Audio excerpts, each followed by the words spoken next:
আসছি আজকে যদি মরে যাই আমার লাশটা যেন রাস্তা থেকে কেউ না তুলে। প্রয়োজনে শহীদ হব, কিন্তু সংস্কার করে তবেই করে ফিরবো কিন্তু এটা হবে না, বৃথা যাবে।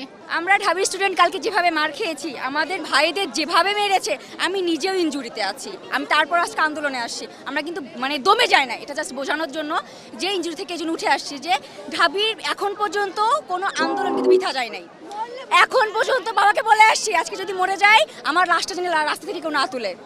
আমার ছাত্রদল যখন বিজয় উল্লাস নিয়ে বের হবে, আমাকেও তখন যদি বিজয় ঘোষণা করে আমার লাশটা যেন তারা দাফন করে, এটা ভাষা থেকে বলে আসছি।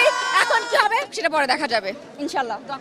নারী শিক্ষার্থীদের গায়ে হামলা করে ছাত্রলীগ সবচেয়ে নিম্নমানের কাজ করছে, কোনোদিন এমন তো করে নাই। পাকিস্তানি আমলে আমলাতন্ত্র নারী শিক্ষার্থীর উপর এরকম হামলা করে না। আমরা শুরু থেকেই বলে আসছি এটা একটা অরাজনৈতিক আন্দোলন এবং এই আন্দোলন যৌক্তিক শিক্ষার্থীদের আন্দোলন। এই আন্দোলনে দেশের আপামর জনসাধারণের একটা ভূমিকা আছে এবং সমর্থন আছে, যেটা আমরা সবসময় পেয়েছি। আমরা যদিও বলেছি এটা একটা অরাজনৈতিক আন্দোলন, কিন্তু আপনারা কালকে দেখেছেন আমাদের কোনোই ইচ্ছা ছিল না মারামারি করার। একটা নির্দিষ্ট গোষ্ঠী, একটা নির্দিষ্ট দল, আমাদের নাম বলতে অসুবিধা নেই, সেটা ছাত্রলীগ, তারা এই আন্দোলনকে পরিকল্পিতভাবে রাজনৈতিক বানিয়েছে। এবং আপনারা যদি দেখেন গত পরশু মাননীয় প্রধানমন্ত্রী বলেছেন যে তিনি ঢাকা বিশ্ববিদ্যালয়ে এই লাঠি কিংবা ইটপাটকেলের বৃষ্টি, বন্দুকের ঝনঝনানি বাদ দিয়ে কলম তুলে দিয়েছেন, খাতা তুলে দিয়েছেন। একদিন পরে কিন্তু ছাত্রলীগ তাদের হাতে খাতা কলমগুলো দেখিয়ে দিয়েছে। এবং তাদের হাতে খাতা কলমগুলো কী ছিল? তাদের হাতে খাতা কলম ছিল হকি স্টিক, তারা নিয়ে এসেছিল রড, লোহা ইত্যাদি। এবং বারবার আমরা যেটা বলার চেষ্টা করেছি যে আসলে গতকাল কোনো সংঘর্ষই হয় নাই, কালকে যেটা হয়েছে সেটা হচ্ছে হামলা। সংঘর্ষ হওয়ার জন্য দুই পক্ষের মারামারি করতে হয়, আমাদের দুটো হাত ছাড়া কালকে কিছুই ছিল না, যার ফলে কালকে আমরা বেধড়ক পেটন খেয়েছি। এবং আপনারা যদি দেখেন মানুষকে যেভাবে মারতে পারে, ছাত্রলীগ কালকে তার সমস্ত সীমা অতিক্রম করেছে।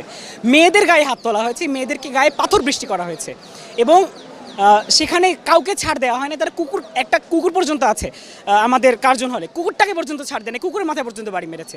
তো এই পর্যায়ে যাওয়ার পরে একটা কিন্তু ছাত্রলীগ তো থাকবে। এর পরবর্তীতে কোনো আন্দোলনে কোনো পরিপ্রেক্ষিতে যদি তারা বলে তারা সাধারণ ছাত্রদের জন্য কাজ করে, তাদের ইতিহাস ছাত্রদের ইতিহাস, তাহলে তাদের দ্বিতীয়বার করে ভাবা উচিত যে তারা ছাত্রদের উপরেই বারবার হামলা করে এসেছে। আমি 18তে আহত হয়েছিলাম, কিন্তু 24-এ আন্দোলনটা করতে হবে এবং আমার 5টা বাইকে শহীদ হইতে হবে, তারপর আমি ঘরে ফিরে যাব। এটা হতে পারে না। আমরা সুনিশ্চিতভাবে ওনাকে বলে দিচ্ছি, সুনির্দিষ্টভাবে বলে দিচ্ছি আমাদের দাবিটা যৌক্তিক, আমরা সংস্কার চাই, আমরা বাতিলের কথা কখনো বলেছিলাম না। উনি বিরক্ত হয়ে গেলেন, বাতিল করে দিলেন, আবার কুটকে দিয়ে আবার নিয়ে আসলেন। আমার 5টা ভাইয়ের রক্ত আজকে আমার বাংলার মাটি রঞ্জিত করছে, সেই রক্ত বৃথা যেতে দেব না।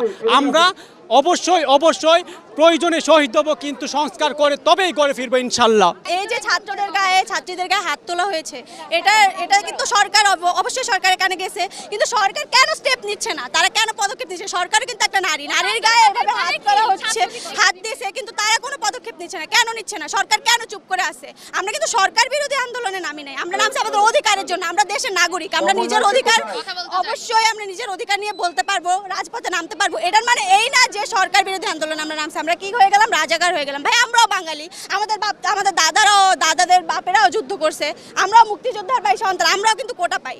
কিন্তু আমরা কেন আসছি? আমরা যাতে মেধার মূল্যায়নটা হয়, এজন্যই আসছি, আর কিছুই না। আমরা ন্যাশনালের স্টুডেন্ট, আমরা এতদিন কিন্তু কেউই রাস্তায় নামি নাই, কিন্তু আজকে আমরা বাধ্য হয়েছি। কেন বাধ্য হচ্ছি? যে অন্যায়ভাবে, কেন? যেহেতু হলে মেয়েরাও সেফ না, ছেলেরাও সেফ না। এটা কি অন্যায় হচ্ছে? কোটার দাবি না মানতে পারতেন, আপনি একটা যৌক্তিক সমাধান দিতেন, কিন্তু কোনো সমাধান না দিয়ে এটা কোনো হামলা, এটা মানুষের উপর মেনে নেওয়া যায় না। আমরা নারী শিক্ষার্থীরা কেউ ঘরে বসে থাকবো না, সবাই বের হয়ে আসবে। ন্যাশনাল ঢাকা কলেজ বিশ্ববিদ্যালয় এখন এক হয়ে যাবে। ওরা ভাবছে যেভাবে সহিংসতা চালালে আমরা দমে যাবো, এটা হবে না। একজনই আমরা আরো দাঁড়াবো, আমরা কালকে আবারও দাঁড়াবো। এভাবে সহিংসতা ছড়িয়ে আমাদের মধ্যে ভয় ঢুকানোর চেষ্টা করছে, কিন্তু এটা হবে না, বৃথা যাবে।